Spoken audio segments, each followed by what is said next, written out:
గాక దేవునికి మహిమ కలుగును గాక. హల్లెలూయా. వాక్య దర్శనం వీక్షకులకు, దైవమందర విశ్వాసులకు, దేవుని పిల్లలైన మీ అందరూ కూడా యేసుక్రీస్తు వారి పుణ్యనామను బట్టి ప్రత్యేకమైన శుభములు, శుభాభివందనాలు తెలియజేస్తున్నాను. ఈ దినము దేవుడు మనతో మాట్లాడుతున్న అంశం ఏంటంటే దేవునికి విరోధమైన ప్రార్థన. అంటే మనమందరము దేవునికి ప్రార్థన చేస్తున్నాం, విజ్ఞాపన చేస్తున్నాం, మొరపెడుతున్నాం అనుకుంటాం. కానీ దేవునికి ఇష్టకరమైన ప్రార్థన చేస్తున్నామా లేదా అన్నటువంటి విషయాన్ని తెలుసుకోవాల్సిన అవసరత ఎంతైనా ఉంది. కొన్ని సందర్భాల్లో, నాకు తెలిసి అన్ని సందర్భాల్లో కూడా మనకిష్టమైన ప్రార్థనే చేస్తాం, దేవునికి ఇష్టమైన ప్రార్థన చేయం. దేవునికి ఇష్టమైన ప్రార్థన మనం చేయాలంటే సమస్తాన్ని విడిచిపెట్టి ఆయన కొరకు ప్రతిష్ఠ చేసుకోవాలి కదా. మరి ఆయన ఏమంటున్నాడు? నేను పరిశుద్ధుని గనక మీరు కూడా పరిశుద్ధులుగా ఉండండి. నేను సమాధానాన్ని కర్త కనుక మీరు కూడా అందరితో శక్యమైతే సమాధానంగా ఉండండి. నేను నీతిమంతుని కనుక మీరు కూడా నీతిమంతులుగానే జీవించండి. నేను అబద్ధం ఆడలేదు కనుక లోకంలో జీవించినప్పుడు మీరు లోకంలో సత్యవంతులు ఉండాలని సత్యమునకు మిమ్మల్ని ప్రతిష్ఠ చేశాను కనుక, సత్యమందు ప్రతిష్ఠ చేశాను కనుక, వాక్య సత్యమందు ప్రతిష్ఠ చేశాను కనుక మీరు కూడా సత్యవంతులై జీవించండి. ఈ ప్రార్థన మనం చేయాలి. అదే ఆయనకి ఇష్టమైన ప్రార్థన. ప్రభువా, నువ్వు పరిశుద్ధుడు కాబట్టి నేను పరిశుద్ధునిగా జీవిస్తాను, నువ్వు నీతిమంతుడు కాబట్టి నేను నీతిమంతుడిగా జీవిస్తాను, నువ్వు సత్యవంతుడు కాబట్టి ఎల్లప్పుడూ సత్యమునే నా బ్రతుకులో పలుకుతుంది. ఆయన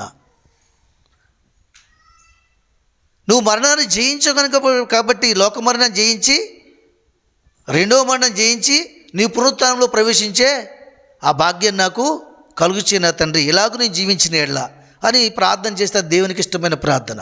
కానీ మన ప్రార్థన ఎప్పుడు కూడా మనకిష్టమైన ఈవుల కోసం, అవసరమైన ఈవుల కోసం, ఉద్యోగాల కోసం, పిల్లల చదువు కోసం, గృహాల కోసం, రోగముల కోసం, వ్యాధి స్వస్థతల కోసం, పెళ్ళిళ్ళ కోసం, వీటి కోసమే ప్రార్థన చేస్తామండి. మనం వీటి కోసమే ప్రార్థన చేస్తాం. నేను అంటాను, వీటి కోసం ప్రార్థన చేయొద్దని చెప్పాడు దేవుడు. ఎందుకు చేయొద్దని చెప్పాడంటే, మీరు మీ పిల్లలకి తల్లిదండ్రులు అయ్యండి, వాళ్ళకి మంచి ఈవులు మీరు ఇస్తున్నారు కదా, మంచివే చూస్తున్నారు కదా, మంచి చదువులు చెప్తున్నారు కదా, చెప్పిస్తున్నారు కదా, మంచి ఇండ్లు కట్టిస్తున్నారు కదా, మంచి బట్టలు కొంటున్నారు కదా.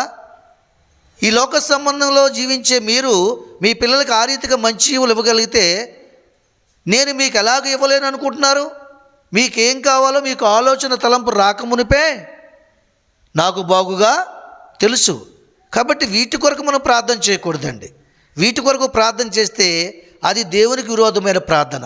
కారణం ఏంటంటే అది లోక సంబంధమైన ప్రార్థన, శరీర సంబంధమైన ప్రార్థన కదా. మరి కాబట్టి ఈ లోకానికి దేవుడు ఏమైనాడు? వేరే ఉన్నాడు కనుక మనం కూడా ఈ లోక సంబంధమైన ప్రార్థన, శరీర సంబంధమైన ప్రార్థన మనం చేయకుండా ఆత్మ సంబంధమైన పరిశుద్ధమైన ప్రార్థన, పరలోక ప్రార్థన చేసినప్పుడు ఆయనకి ఇష్టమైన ప్రార్థనగా ఆయన యొద్దకు వెళ్తుంది. కాబట్టి ఆయన అంగీకరించి దానికి ఉత్తరము జవాబిస్తాడు ఆయన. ఆమేన్. కాబట్టి దేవునికి విరోధమైన ప్రార్థన చేస్తున్నట్ట మన దోషములు తీసివేయబడబట్ట ఎల్లప్పుడూ కూడా నిర్దోషిగానే ఉంటామట మనం దేవుని దృష్టిలో. అంతేకాకుండా మనం చేసిన ప్రార్థన పాపమైపోతుందట, అందులో పాపం ఉందట. ఆమేన్. అంటే పాపం అంటే శరీర సంబంధమైన ఇచ్చలు కలిగి జీవించడం, వ్యభిచారం చేయడం, దొంగతనం చేయడం, అబద్ధం ఆడడం, ఇదే పాపం కాదు. ఇది లోకంలో మహాపాపం. ఆ విషయాలు తెలిస్తే ఎవరు ఒప్పుకోరు, ఇష్టపడరు. కానీ దేవుని దృష్టికి మహాపాపం ఏంటంటే ఆయన చేయొద్దన్న ప్రార్థన చేయడమే పాపం కదా. మరి ఆయన జీవించొద్దని విధంగా జీవించడమే పాపం. ఆయన చెప్పిన మాటని వెనకపెట్టి మన మాటల్ని గొప్ప చేయడము పాపం. ఆమేన్. కనుక ఒక మాటని మీరు చూపించి ముందుకు తీసుకెళ్ళాలని ఆశపడుతున్నాను. చూడండి, ఇక్కడ 109వ కీర్తన 7వ వచనంలో చూసుకున్నట్లయితే ఒక మాట జ్ఞాపకం చేస్తున్నాడు. వాడు విమర్శలకు తేబడినప్పుడు దోషి అని తీర్పు నొందునుగాక, వాని ప్రార్థన పాపమగునుగాక. చూసారా? వాడు విమర్శలకు తేబడినప్పుడు దోషి అని తీర్పు నొందునుగాక. చూసారా? వాడు అనగా దేవునికి విరోధమైన వాడు. క్రైస్తవుడయ్యుండి భక్తి తెలిసి దేవుని చిత్తం తెలిసి ఆ ప్రకారంగా జీవించలేని వాడని సంబోధిస్తున్నాడు. లేకపోతే కొన్ని చోట్ల యేసు ప్రభు వారు అంటారు, నా పిల్లలారా, నా కుమార్తెలారా, మిమ్మల్ని దాసులను పిలవడం అంటే మరి కుమార్తెలను పిలవడం కంటే దాసులను పిలవడమే మేలు. ఎందుకంటే దాసుడు యజమానికి లోబడతాడు, మరి కుమారుడు స్వతంత్రుడై ఉంటాడు కాబట్టి మరి తండ్రికి లోబడ్డు, చనువు ఎక్కువ ఉంటుంది. కాబట్టి దాసునికి భయం ఉంటుంది, భక్తి ఉంటుంది. యజమాని అంటే ఒక గురి కలిగి ఉంటాడు కాబట్టి మిమ్మల్ని దాసులని పిలవడమే మేలని చెప్పాడు. అంత గొప్పగా పిలిచిన దేవుడు, అంత ఉన్నతమైన పిలుపు కలిగి ఉన్న మనము ఈరోజు దేవుని చేత వాడు వీడు అని అనిపించుకుంటున్నామంటే దానికి గల కారణం అంటే వాడు అనే సంబోధన మనము కూడా ప్రార్థన చేస్తాం. అపవాది నిమిత్తమే వాడంటాం, అపవాద సంబంధ నిమిత్తమే వాడంటాం, అవునా కదండి? అలాగే ఈరోజు మరి భక్తిహీనుడు, వాడు అంటే భక్తిహీనుడు, భక్తిలో ఉండి సరిగా భక్తి చేయనివాడు, భక్తిలో హీనత కలిగిన వాడు, దేవుని శక్తిని ఆశ్రయించలేని వారు అందరూ కూడా భక్తిహీనులు. వాళ్ళు క్రైస్తవులు అయ్యిండి వాక్యానుసారంగా జీవించలేని వారు, దేవుని పిల్లలై ఉండి ఆయనకి ఇష్టమైన ప్రార్థన చేయలేని వారు, దేవుని పిల్లలై ఉండి విశ్వాసం కోల్పోయి అవిశ్వాసం వల్ల ప్రార్థన చేసేవారు, ఈ లోక సంబంధమైన ఈవులు ఎతికి వారందరూ కూడా భక్తిహీనుల జాబితాలో చేర్చబడతారు. కాబట్టి వాడు విమర్శలను తేబడినట్టట, వాడు దోషి అని తీర్పు పొందుతాడట, వాడు దోషి అని తీర్పు పొందుతాడట, నిర్దోషి అని తీర్పు పొందుతాడట. అంటే రక్షణ పొందుకున్నప్పుడు కూడా, క్రైస్తవ మార్గంలో జీవించినప్పుడు కూడా నీ దోషములు నీ మీద ఏలుబడి చేసి నీ పాపములు ఎల్లప్పుడూ నీ ఎదుట నుండి దేవుని సముఖంలో అవే నీకు సాక్షిగా ఉంటాయి. ఆమేన్. కనుక దేవుని సందులో దేవునికి విరోధమైన ప్రార్థన చేయకుండా దేవునికి ఇష్టమైన ప్రార్థన చేస్తేనే దేవుడు అంగీకరించి ఆలకించి ఉత్తరం ఇస్తాడు, జవాబిస్తాడు. అందుకనే చాలామంది లోక సంబంధమైన ఈవులు అడిగినప్పుడు అవి వారికి ఆ స్వస్థత రాదు, ఆ మేలు కూడా జరగదు. ఎందుకు జరగదంటే దేవుడు ఒక్క మారు కానీ 2 మార్లు కానీ మాట్లాడతాడు. మొదట్లో మనం విరిగి నలిగిన మనసు కలిగి ప్రార్థన చేస్తాం స్వస్థత కోసం, ఆ దేవుడు ఆ విడుదల ఇస్తాడు. తర్వాత ఏం చేస్తామంటే టేక్ ఇట్ ఈజీగా ప్రార్థన చేస్తాం. ఏమండి? ఇక బాగు చేసిన తర్వాత ఆ ఈవి ఇచ్చిన తర్వాత దాని కొరకు దోషులు అవుతాం తప్ప దేవునికి దోషులు అవ్వం మనం. కాబట్టి దేవుని సందులో ఆయన చెప్తాడు కదా, వాడు చేసిన ప్రార్థనట వానికి పాపం మగును గాక అంటున్నాడు. చూసారా? మరి మనం చేసిన ప్రార్థనే మనకు పాపం అయిపోద్దంట. ఏ పాపం మనం చేయక్కర్లేదు దేవునికి విరోధమైన ప్రార్థన చేస్తే. ఇక్కడ చూడండి, యేసు ప్రభు వారు ప్రార్థన చేస్తారు, లోకంలో ఆయన నమ్ముకున్న మనందరి కోసం ప్రార్థన చేస్తారు, ఆయన చేత పిలువబడిన వారందరి కొరకు ప్రార్థన చేశాడు. ఆయన ఏ విధంగా ప్రార్థన చేశాడో మీకు చూపిస్తాను. చూడండి, యోహాను సువార్త 17వ అధ్యాయం. యోహాను సువార్త 17వ అధ్యాయము 6 నుంచి 9 వచనాలు మనం చదువుకుందాం.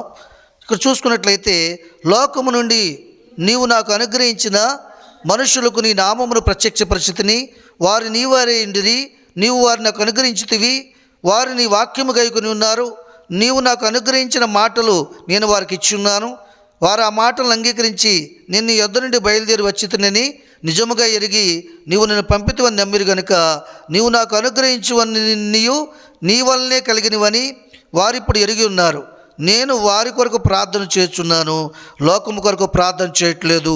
నీవు నాకు అనుగ్రహించి ఉన్నవారు నీ వారైనందున వారి కొరకే ప్రార్థన చేస్తున్నాను. ఆమె చూసారా?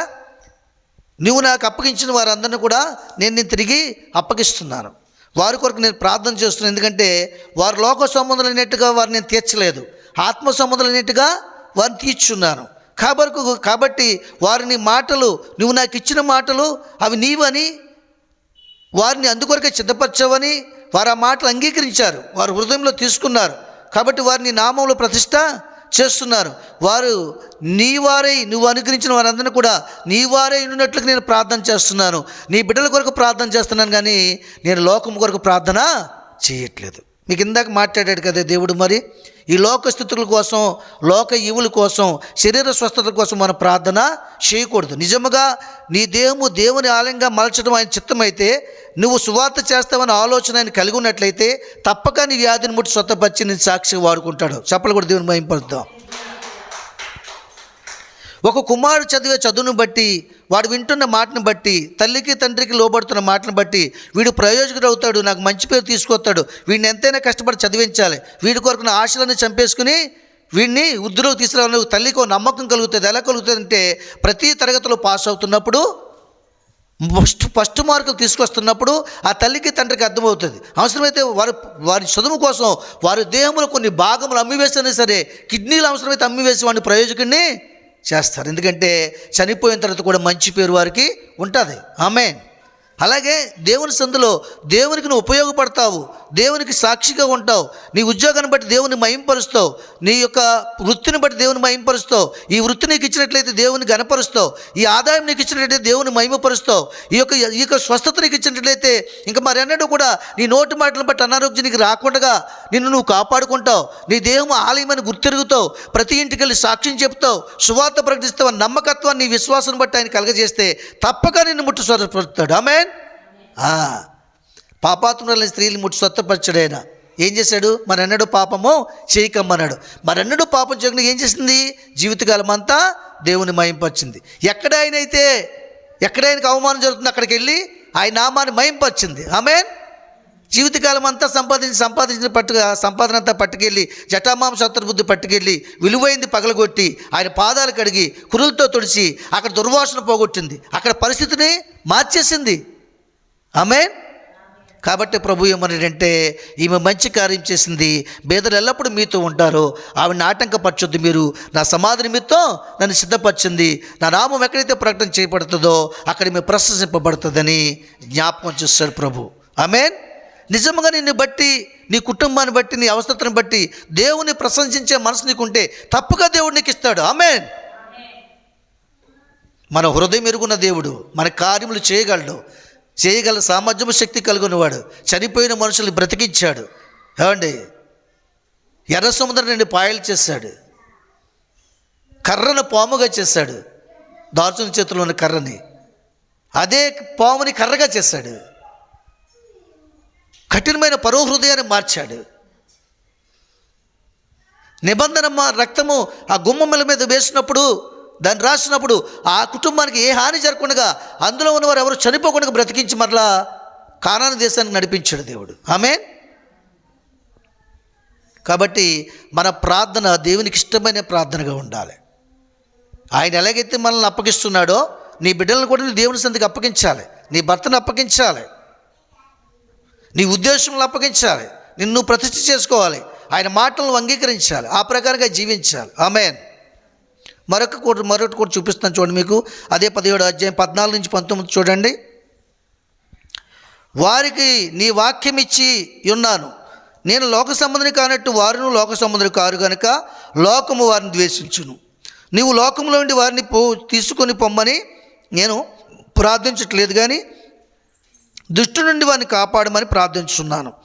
నేను లోక సంబంధిని కానట్టు వారును లోక సంబంధులు కారు, సత్యమందు వారిని ప్రతిష్ఠ చేయము, నీ వాక్యమే సత్యము.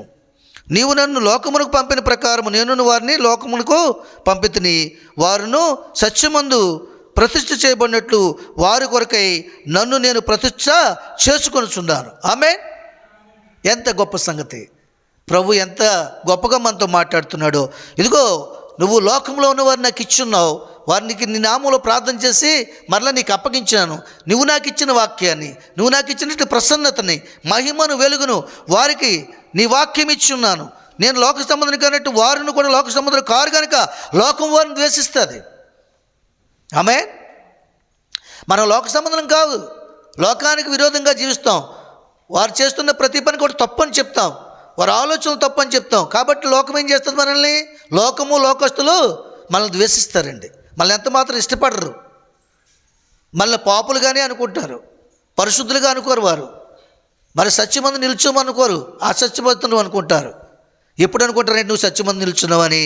దేవుని ఆత్మ నీలో నిలుచున్నడలా, నీ ప్రార్థన దేవుడు అంగీకరించినలా, నీకు అభిషేకించిన వేళ వారి బ్రతుకులో వారి జీవితంలో నువ్వు చేసిన ప్రార్థన కార్యం చేస్తే అప్పుడు సత్యవంతుడు అనుకుంటారు. ఆమేన్. కనుక దేవుని యొక్క సన్నిధానము చెప్తున్నాడు కదా ఆయన, ఇదిగో లోకము వారిని ద్వేషించును, నువ్వు లోకంలో నుండి వారిని తీసుకుపోమ్మని నేను ప్రార్థించట్లేదు, కానీ దుష్టుడి నుండి వారిని కాపాడమని ప్రార్థించున్నాను. చూసారా, లోకంలోంచి మనల్ని తీసుకెళ్ళిపోమని దేవుడు ఎప్పుడు ప్రార్థన చేయలేదంట, మనల్ని దుష్టుడి నుండి కాపాడమని ప్రార్థన చేస్తున్నాడంట. చూసారా మరి, ఎందుకంటే దుష్టుడు మనల్ని చెరిపివేస్తాడు. దుష్టుడు మనల్ని ఏలుబడి చేస్తాడు. మన పోరాటం దుష్టుని సంబంధంగా ఉంది, దేవుని సంబంధంగా లేదు. అపవాదం నుంచి విడిపించాలి, వాడి కబంధాస్తాల నుంచి మనం విడిపించాలి దేవుడు. ఎందుకంటే ఆయన మనం ప్రేమిస్తున్నాడు. వాడు ఉచ్చులో వాడు వరలో పడడం ఎంత మాత్రం ఆయనకి ఇష్టం లేదు కనుక నిన్ను మరి అపవాదం నుంచి దుష్టు నుంచి వారిని కాపాడమని ప్రార్థించు. దుష్టుడు అనగా ఇక్కడ మూల భాషలో ఒక మాట ఉంది, ఒకటేస్తుంది అక్కడ, కీడు నుంచి. దుష్టుడు అనగా కీడు నుంచి. దుష్టుడు కీడి చేస్తాడు. వాడు ఏం చేస్తాడు? మోసగిస్తాడు దుష్టుడు. వాడు ఏం చేస్తాడు? రోగము పుట్టిస్తాడు. వాడు ఏం చేస్తాడు? నీకు బాధ కలిగిస్తాడు. దేవుని యొద్ద నుంచి నీ మనసును తీసివేస్తాడు. వాక్యం మందు నిల్చున్నాక దేవుడు నాకు ఏం చేశాడని ప్రశ్నలకు నీలో కలిగిస్తాడు. ఆమేన్. కాబట్టి దుష్టుడి నుంచి వాడిని కాపాడమంటే అర్థం ఏంటంటే కీడు నుంచి కాపాడమని ప్రార్థిస్తున్నాడట దేవుడు. ఆమేన్. ఎంత ప్రేమ ఆయనకి మనం అంటే. నేను లోక సంబంధిని కానట్టు వారు లోక సంబంధులు కారు. సాక్ష్యం ఇస్తున్నాడు మన కోసం దేవుడు. నేను లోక సంబంధిని కానట్టు వారు కూడా లోక సంబంధులు కారు. ఎందుకంటే వాక్యంతో పెంచాను వారిని, నీవు ఇచ్చిన మాటతో పెంచాను, నీ చిత్తంలో పెంచాను అని దేవుడు ఇక్కడ జ్ఞాపకం చేస్తున్నాడు. కనుక దేవుని సందులో ఆయన చెప్తున్నాడు కదా, నీవు సత్యమందు వారిని ప్రతిష్ఠ చేయము, నీ వాక్యమే సత్యము. అందుకని వాక్య దర్శనం ఇచ్చాడు మనకు దేవుడు. వాక్యం మీద మనిషిని దర్శిస్తే ఆ మనిషిలో మార్పు వస్తుంది. వాక్యం దర్శిస్తే ఆ మనిషిలో స్వస్థత వస్తుంది. వాక్యం దర్శిస్తే ఆ వ్యక్తి కీడు నుంచి తప్పించబడతాడు. దేవుని మాట మనం దర్శించాలి. కనుక దేవుని సంధానంలో చెప్తాడు కదా, వారిని సత్యమందు ప్రతిష్ఠ చేయము, నీ వాక్యమే సత్యమని చెప్తాడు. నీవు నన్ను లోకమునకు పంపిన ప్రకారము నేను వారిని లోకమునకు పంపితిని, వారును సత్యమందు ప్రతిష్ఠ చేయబడినట్లు వారి కొరకై నన్ను నేను ప్రతిష్ఠ చేర్చుకొనుచున్నాను. వారు సత్యమందు అన్న దగ్గర 2వ అంకెస్ ఉంది. సత్యము వలన ప్రతిష్ఠ చేయబడాలట.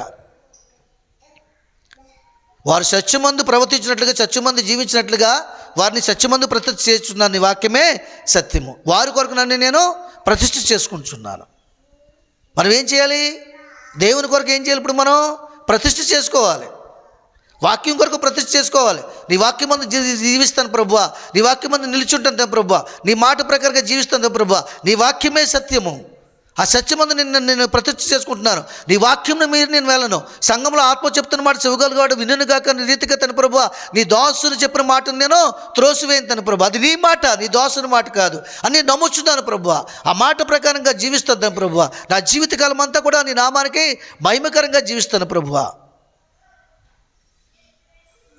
అని మనము ప్రతిష్ఠ చేసుకోవాలి. వాక్యం నీతో మాట్లాడుతున్న నిజమే తని ప్రభువా. ఇంతవరకు లోక సంబంధమైన ప్రార్థన చేస్తాను, శరీర సంబంధం స్వస్థత కొరకు ప్రార్థన చేస్తాను, లోక సంబంధం ఈవుల కొరకు ప్రార్థన చేస్తాను. నాయన లోకము కొరకు నేను ప్రార్థన చేయట్లేదు, లోకస్తుల కొరకు ప్రార్థన చేయట్లేదు, లోకంలో విడువబడిన వారి కొరకు ప్రార్థన చేస్తున్నాను. ఆమేన్. కనుక దేవుని సందులో అంటున్నాడు కదా, ఈ లోక సంబంధం ఈవుల కొరకు మనం ప్రార్థన చేయవలసిన అవసరం లేదు. మనకి ఏం కావాలో ముందుగా ఆయనకి మనకు ఆలోచన తలంపు రాకమునిపై నువ్వు ప్రార్థనలో మోకరించకపోయి తెలుసు. వాటి కొరకు ప్రార్థన చేయవలసిన అవసరం లేదు. నీకు నీ తలంపు వచ్చినట్టునే వాటిని నేను పొందుకున్నాను, నా దేవుడు నాకు ఇవ్వగల సమర్థుడు అనే తండ్రి అయినాడు, నేను కుమార్తెను నన్ను పెంచుతాడు, పోషిస్తాడు, నన్ను స్వస్థపరుస్తాడు నమ్మకం కలిగి ఈ వాక్యం కొరకు, ఈ లోకంలో ఉన్న పాపం కొరకు, నీలో ఉన్న నీచాత నీచమైన కార్యముల కొరకు, భక్తిహీనత కొరకు, అబద్ధమైన ప్రార్థన కొరకు, అసత్యవంతుల స్నేహితుల కొరకు వారు ప్రార్థన చేయాలి, వారితో స్నేహం చేయకుండా. కానీ ఆమేన్, ఆమేన్. ఈ లోక సంబంధమైన స్నేహం దేవునితో వైరము. వారు నీకు ప్రేమించినట్టుగా మాట్లాడతారు, ప్రేమ చూపించినట్టు మాట్లాడతారు, మనసులో పగొంచుకుంటారు. ఆమేన్. పైకి వారి పెదవులు నిన్ను పొగుడతాయి, లోపల ద్వేషం పెంచుకుంటాయి. ఇతరుల దగ్గర నీ గురించి చెడ్డ చెప్తారు, నీకు ఎక్కడ ఏ మేలు జరగకుండా నువ్వు చెడ్డదాన్ని సాక్ష్యం ఇస్తారు. అది నీకు తెలియదు. నీ దేవునికి తెలుసు కాబట్టి నీతో మాట్లాడుతున్నాడు. ఆమేన్, ఆమేన్. కనుక దేవుని సన్నిధానంలో మనం ఎప్పుడు కూడా మరి సత్యమందు ప్రతిష్ఠింపబడాలి. మన ప్రార్థన వల్ల పాపం కలగకూడదు. మన ప్రార్థన వల్ల పవిత్రత రావాలి, పరిశుద్ధత రావాలి. మన ప్రార్థన వల్ల మన జవాబు రావాలి, ఉత్తరము రావాలి. మన ప్రార్థన వల్ల ఇతరులు స్వస్థపరచబడాలి.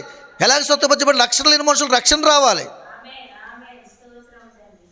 మరి చిదిగిపోయినటువంటి జీవితాలు పైకి ఉపుకింప చేయాలి, చిగురింప చేయాలి, సేద తీర్చుకోవాలి ప్రాణము. అలాంటి ప్రార్థన మనం చేయాలి. ఆత్మ సంబంధమైన ప్రార్థన చేయాలి, పరలోక సంబంధమైన ప్రార్థన చేయాలి, వాక్య సంబంధమైన ప్రార్థన చేయాలి. ప్రభు మాటల్ని మన జ్ఞాపకం చేసుకుని ప్రార్థన చేయాలి. ఎప్పుడైనా నీ కుమారుడి కోసం ప్రతిష్ఠ చేసావా? ప్రార్థనలో నీ భర్త కోసం ప్రతిష్ఠ చేసుకున్నావా? ముందు నిన్ను నువ్వు ప్రతిష్ఠ చేసుకో. నీ భర్తనే దేవుడు మార్చాలంటే, నీ కుమారుని దేవుడు మార్చాలంటే నువ్వు ఆయన యందు జీవించాలి, నీ యందు ఆయన మాటలు ఉండాలి. అప్పుడు నీకు ఏది ఇష్టమో, నీ భర్త మాటలు ఇష్టమా, నీ కుమారుడు మాటలు ఇష్టమా, వాడికి ఉద్యోగం రావడం ఇష్టమా, ఆ కుమార్తెకి వివాహం జరగడం ఇష్టమా, అది దేవుడు చేస్తాడు. నిన్ను ప్రతిష్ఠించుకోకుండా నువ్వు ప్రార్థన చేస్తే, నిన్ను అప్పగించుకోవడానికి ప్రార్థన చేస్తే ఆ ప్రార్థన పాపకరమైందని దేవుడు జ్ఞాపకం చేస్తున్నాడు. ఆమేన్. ఒకవేళ ఇంతవరకు అలాంటి ప్రార్థన చేస్తామో అట్టి మనసును విడిచిపెట్టి దేవునికి విరోధమైన ప్రార్థన కాకుండా, మనం తీర్పులోనికి తేబడకుండా ఆయనకి ఇష్టమైన ప్రార్థన చేద్దాం. ఆయన మన ప్రార్థన ఉన్నప్పుడు మన అందరికి కనికరం పుట్టాలి, ప్రేమ పుట్టాలి, జాలి కలగాలి. అప్పుడు దేవుడు ఉత్తరం ఇస్తాడు. ఆమేన్, ఆమేన్, ఆమేన్. కనుక దేవుని సన్నిధానంలో మన ప్రార్థన దేవునికి విరోధమైన ప్రార్థనగా ఉందా, ఇష్టకరమైన ప్రార్థనగా ఉందా, ఎలాంటి ప్రార్థన చేస్తున్నాం, అది మనం ఆలోచించేసి గుర్తెరిగి ముందుకెళ్ళాలని, ఆత్మీయ జీవితంలో నడుచుకోవాలని దేవుని పేట మీకు మనం చూస్తున్నాను. ఆమేన్, ఆమేన్.